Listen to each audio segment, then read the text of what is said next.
Welcome to BRR Media. Today I'm joined by Dr. Andrew Catchpole, the Chief Scientific Officer for Open Orphan. Andrew, it's great to have you with us. Good to be with you.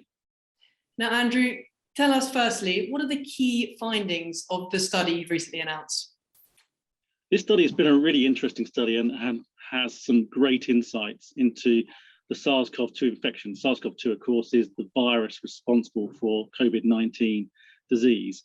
Because challenge studies are able to be highly controlled, and we know exactly when we give the virus and to whom we give it to and to how much, we're able to get great insights into exactly whole time course of infection, particularly how long does it take, for example, from the moment of exposure to the time when you start to shed virus, and then how quickly can you be picked up on lateral flow tests, what day is the peak of infection.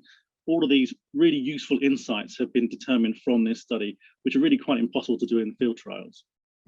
So specifically, we can tell, for example, that it's as early as 2 days post-exposure to the virus that you can actually detect viral shedding already in infected persons. And the virus then increases really, really rapidly, and you shed virus at very high levels. It's first off, you can detect virus from the throat, and then it becomes into the nose, but actually it's the nose where you get the very highest levels of viral load. Hence, it really is important when we use masks that we cover both the nose and the mouth, because the highest levels of virus are actually shed from the nose. These are just some of the key findings that we've been able to find out from this study. So, Andrew, what implications do the results have on public health, specifically on the development of future vaccines and therapies for COVID-19? Challenge studies are a really useful tool for testing vaccines and antivirals. This first study was determined to set out the platform of the challenge studies to have a look and make sure we can actually conduct this challenge model in a safe way. And indeed, that is what has been shown with this data from these subjects. So this sets the platform very nicely now for moving forward to using SARS-CoV-2 COVID challenge models for testing antivirals and vaccines. And did any subjects experience severe or adverse effects or hospitalization from this? No, absolutely not. This was a very carefully controlled study, and we didn't see any severe reactions at all, and absolutely no hospitalizations. It was very well tolerated in the subjects, and we saw a really great safety record. This has really demonstrated that in these 36 subjects that were inoculated, there was a really great safety and gives a good platform to move forward with. That's a key finding. It's a very carefully controlled study done over a long period of time to make sure we're minimizing risk and to understand this. Of course, we're doing this in the pandemic and learning as we very much go on this one. So this was carefully controlled, but we are able to report today with these findings, this was very safe and generally very well tolerated in the individuals. So human challenge studies really are safe then? Yes, as demonstrated by these 36 individuals who participated in this study. It's down to controlling very tightly which individuals are eligible for these studies. Of course, no subjects, no volunteers whom have any pre-existing risk factors would be eligible for the study.